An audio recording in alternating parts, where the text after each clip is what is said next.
أعوذ بالله من الشيطان الرجيم. بسم الله الرحمن الرحيم. إني أريد أن تبوء بإثمي وإثمك فتكون من أصحاب النار وذلك جزاء الظالمين. فطوعت له نفسه قتل أخيه فقتله فأصبح من الخاسرين. فبعث الله غرابا يبحث في الأرض ليريه كيف يواري سوءة أخيه قال يا ويلتى أعجزت أن أكون مثل هذا الغراب فأواري سوءة أخي فأصبح من النادمين. صدق اللہ العظیم. محترم سامعین، آج کے سوگ میں ہم سورۃ مائدہ آیت نمبر 29 سے 34 تک پڑھیں گے. یہ پارہ نمبر 6 کا رکوع نمبر 9 ہے. اللہ تعالیٰ ارشاد فرماتا ہے انی اریدو. ہاں، حابیل نے اپنے بھائی قابیل سے کہا انی اریدو، بے شک میں چاہتا ہوں، بے شک میں اریدو ارادہ کرتا ہوں، ان تبوا کہ تو اٹھا لے، بے اسمی میرا گناہ، و اسمکا اور تیرا گناہ. گناہ سے مراد میرے قتل کا گناہ، اور میرے گناہ سے مطلب یہ کہ اگر میں تجھے قتل کرتا یا تیرے قتل کے لیے ہاتھ پھیلاتا تو مجھے جو گناہ ہوتا، اب جب میں آپ کے قتل سے باز آیا تو وہ گناہ بھی تیرے سر پہ. فتکون، پس تو ہو جائے من اصحاب النار، دوزخ والوں میں سے. وذالک، اور یہی دوزخ کی سزا ہی، جزاء الظالمین، سزا ہے ان ظالموں کی کہ جو اس طرح ناحق قتل کرے گا ان کی سزا جہنم ہے. فطوعت لہو، پس راضی کر لیا، لہو اسے، نفسہ اس کے نفس نے. طوعات کے معنی راضی کرنا، خوشی سے کسی کو کسی پر آمادہ کرنا. فطوعت لہو، تو آمادہ کر لیا اس کو، یعنی قابیل کو، نفسہ اس کے نفس نے، قتل اخیہ اپنے بھائی کو قتل کرنے پر، یعنی حابیل کے قتل پر. فقتلہ، پس اس نے اس کو قتل کر دیا. فاصبح من الخاسرین، پس وہ ہو گیا نقصان اٹھانے والوں میں سے، کہ ایک بہت بڑے جرم اور گناہ کبیرہ کا ارتکاب کیا اور اللہ کے غضب اور ناراضگی اور لعنت کا مستحق بن گیا. اب قتل کے بعد اپنے بھائی کے لاش کو لے کر پھرتا رہا. کافی عرصہ گزر گیا، سمجھ نہیں آ رہا تھا کہ اس کو کیا کرے. فبعث اللہ، تو اللہ نے بھیج دیا، غراباً ایک کوا.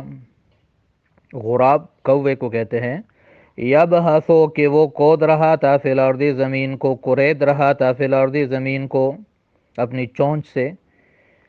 لیوریہ، تاکہ وہ دکھا دے اس کو، کیف یواری، کہ کس طرح وہ چھپائے گا، سوءۃ اخیہ اپنے بھائی کی لاش. اب جب اس نے دیکھا اس کو کہ وہ زمین کرید رہا تھا، قالا، تو قابیل نے کہا یا ویلتا، اے افسوس، اعجز، تو کیا میں عاجز ہو گیا، ان نکون، اس سے کہ ہو جاتا، مثل ھذا الغراب، اس کوے کی طرح. فواریا، پس چھپا لیتا، سوءۃ اخی اپنے بھائی کی لاش کو. فاصبح من النادمین، تو ہو گیا وہ پشیمانوں میں سے. نادمین جمع نادم کی، پشیمان ہونے والا. یہ نقطہ یاد رکھے کہ اس کو یہ پشیمانی اس پر نہیں تھی کہ بھائی کو قتل کیا، پشیمانی اس پر تھی کہ اتنا عرصہ اس کے لاش کو لے کر کیوں پھرتا رہا. یہ پہلے مجھے یہ خیال کیوں نہیں آیا کہ اس کو زمین میں اس طرح چھپا لوں اور دفن کروں. من اجل ذالک، اسی وجہ سے، اجل کے معنی وجہ، اسی وجہ سے، یعنی جب اس طرح ایک بے گناہ قتل ہوا تو اس طرح بے گناہوں کے قتل کو روکنے کے لیے کتبنا، ہم نے فرض کر لیا، علی بنی اسرائیل، بنی اسرائیل پر، یعنی ان پر یہ قانون قصاص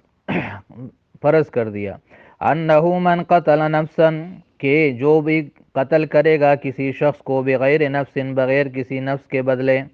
یعنی بے گناہ، او فساد فی الارض، یا بغیر کسی فساد کے زمین میں، کہ مرتد ہو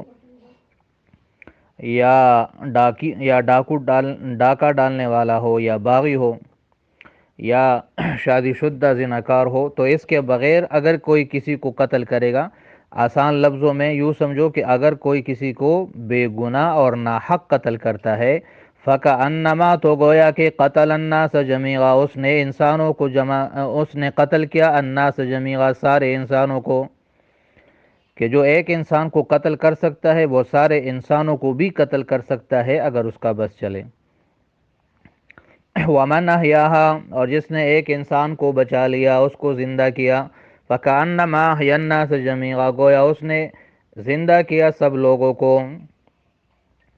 وَلَقَدْ جَاءَتْهُمْ رُسُلُنَا، یقیناً آئے تھے ان کے پاس ہمارے رسول، بالبینات، واضح دلائل کے ساتھ، ثم ان کثیرا منہم، پھر بے شک ان میں سے بہت سے ایسے تھے، بعد ذالک، کہ اس کے بعد بھی، فی الارض، زمین میں، لمسرفون، حد سے تجاوز کرتے تھے، یعنی پیغمبروں کی نصیحت کا ان پر کچھ اثر نہیں ہوا، وہ ٹس سے مس نہیں ہوئے۔ انما جزاء الذین، یقیناً ان لوگوں کی سزا، یحاربون اللہ ورسولہ، جو اللہ اور اس کے رسول سے جنگ کرتے ہیں، وَيَسْعَوْنَ فِي الْأَرْضِ، اور کوشش کرتے ہیں زمین میں، فساد مچانے کی، ان یقتلوا، کہ وہ بری طریقے سے ان کو مارا جائے، ان کے ٹکڑے ٹکڑے کر دیا جائے، او یصلبوا، یا بری طریقے سے ان کو سولی پہ لٹکا دیا جائے، او تقطع ایدیہم، یا بری طریقے سے کاٹے جائے، ایدیہم، ان کے ہاتھ، وارجلہم، اور ان کے پاؤں، من خلاف، مخالف سمت سے، ارجل جمع رجل کی پاؤں، مخالف سمت سے، یعنی اگر دایاں ہاتھ ہے تو بایاں پاؤں، اور اگر دایاں پاؤں تو بایاں ہاتھ، او ینفوا من الارض، یا ان کو زمین سے نکالا جائے، یعنی جلا وطن کیا جائے، ذالک لہم خزی، یہ رسوائی ہے ان کے لیے، فی الدنیا، دنیا میں، ولہم فی الآخرۃ عذاب عظیم، اور ان کے لیے آخرت میں بہت بڑا عذاب ہے، الا الذین تابوا، ہاں مگر جو توبہ کرے، من قبل ان تقدروا، اس سے پہلے کہ تم قابو پالو، علیہم، ان پر، فَاعْلَمُوا، تو جان لو، ان اللہ غفور الرحیم، کہ اللہ بڑا بخشنے والا، بڑا مہربان ہے۔ محترم سامعین، کل کے سبق میں ہم نے حابیل اور قابیل کا واقعہ پڑھا تھا کہ دونوں نے قربانی پیش کی، تو حابیل کی قربانی قبول ہوگی اور قابیل کی قبول نہیں ہوئی، تو حسد میں آ کر اس نے بھائی کو دھمکی دی کہ میں تجھے قتل کر دوں گا، تو حابیل نے جواب دیا کہ اللہ نے اگر آپ کی قربانی قبول نہیں کی تو اس میں میرا کیا قصور ہے، شاید آپ کے نیت میں کچھ فرق ہوگا، اس وجہ سے آپ کی قربانی قبول نہیں ہوئی،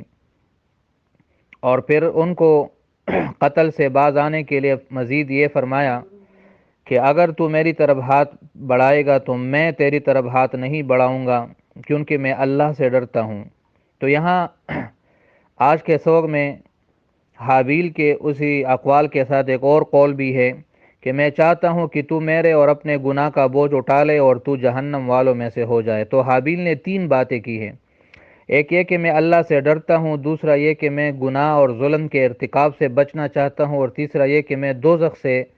بچنا چاہتا ہوں۔ تو یہ تین باتیں ہیں، اس میں ایک بڑا خوبصورت نقطہ ہے کہ یہ تین باتیں جس انسان کے دل و دماغ میں ہو وہ لازماً گناہ سے بچے گا۔ ایک یہ کہ اس کے دل میں اللہ کا خوف ہو، دوسرا یہ کہ وہ گناہ کے ارتکاب سے اور ظلم کے ارتکاب سے ڈرتا ہو، اور تیسرا یہ کہ وہ دوزخ سے اور جہنم سے ڈرتا ہو۔ تو یہ تین باتیں حابیل کے اس قول میں اللہ تعالیٰ نے ذکر کی ہیں۔ آخر آیت نمبر 30 میں ہے کہ آخر کار ان قابیل جو ہے اس کو اس کے نفس نے آمادہ کر لیا کہ وہ اپنے بھائی کو قتل کر لے، اور اس کو قتل کر دیا۔ کس طریقے سے قتل کیا قرآن نے اس کا تذکرہ نہیں کیا۔ تبیان القرآن ایک تفسیر میں ہے کہ وہ مختلف طریقوں سے اس کو قتل کرنے کی کوشش کرتا رہا، تو آخر کار اس نے ایک پتھر اٹھا لیا اور اس پتھر کے ذریعے، بڑے پتھر سے اس کو مارا، اور پھر وہ نقصان والوں میں ہو گیا۔ پھر کافی عرصے تک اپنے بھائی کے لاش کو چھپائے اور سر پر اٹھائے پھرتا تھا، اس کو کچھ سمجھ نہیں آ رہا تھا کہ کیا کرے۔ آخر کار اللہ نے کوا بھیجا جو اس کے سامنے زمین پہ بیٹھ کے زمین کو اپنے چونچ سے اور کوریدنے لگا۔ تب اس کو سمجھ آئی کہ اگر میں بھی اپنے بھائی کے لیے زمین کھود لوں اور اس کو دفن کر دوں تو اپنے اس طرح اس تھکاوٹ پر اور اتنا عرصہ یہ خیال نہ آنے پر بڑا پشیمان ہوا۔ تو اللہ تعالیٰ نے یہ واقعہ ذکر کیا، اور اس میں مقصود اس واقعے سے یہ ہے کہ حسد جو ہے یہ بہت بڑا گناہ ہے، جو انسان کو بلکہ ایک بھائی کو دوسرے بھائی کے قتل پر بھی ابھارتا ہے، اور اسی حسد کی وجہ سے شیطان جو ہے وہ شیطان بنا۔ تو یہ بہت بڑا گناہ ہے، اور یہود کے اندر یہ بہت اعلیٰ پیمانے پر یہ حسد کی بیماری موجود تھی۔ تو اللہ تعالیٰ نے یہ واقعہ اس لیے بیان کیا کہ یہودی اس سے عبرت حاصل کرے، اور نبی علیہ السلام کے ساتھ ان کو جو حسد ہے، اور جس حسد کی وجہ سے انہوں نے کئی بار نبی علیہ السلام کو قتل کرنے کی کوششیں کی، تو وہ اپنے اس حسد کے جذبے سے باز آ جائے۔ آیت نمبر 32 میں اللہ فرماتے کہ اسی وجہ سے کہ جس طرح یہ حابیل بے گناہ اور ظلمن قتل ہوا، تو اس طرح لوگوں کو قتل سے روکنے کے لیے ہم نے قانون قصاص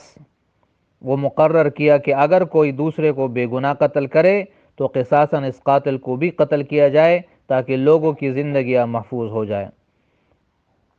اسی آیت میں اللہ نے فرمایا جو ایک انسان کو بچاتا ہے، قتل کرتا ہے، وہ سارے انسانوں کو قتل کرتا ہے۔ اس کا مطلب یہ ہے کہ جو ایک انسان کو قتل کر سکتا ہے غصے میں مغلوب ہو کر،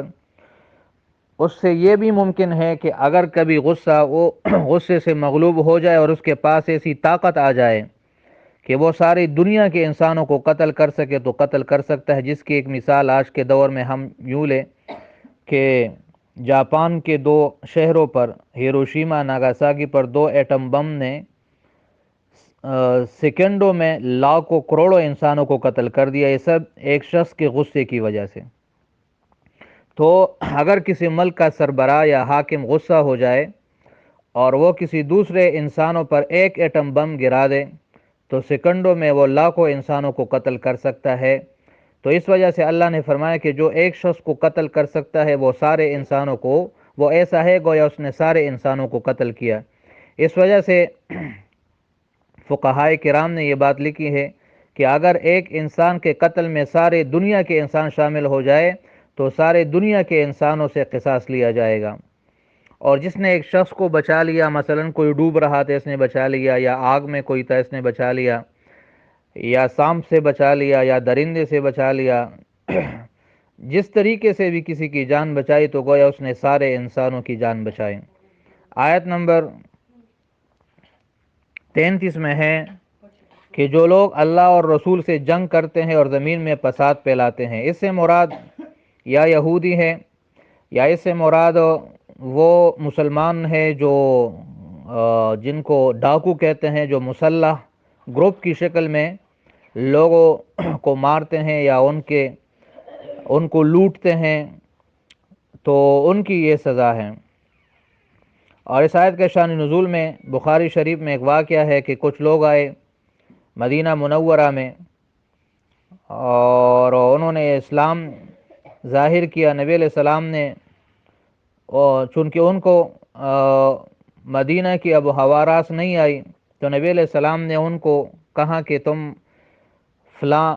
صحابی کے پاس جاؤ، اس کے پاس صدقے کے اونٹ ہے، تو وہاں تم ان کا دودھ پیو۔ تو وہ ٹھیک ہو گئے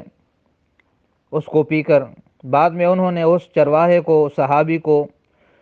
جو ان کا رکھوالا تھا، اس کو قتل کر دیا، اور وہ اونٹ لے کر بھاگ گئے اور مرتد ہو گئے۔ نبی علیہ السلام کو پتہ چلا تو آپ نے ان کے پیچھے کچھ لوگ بھیجے جنہوں نے ان کو پکڑا،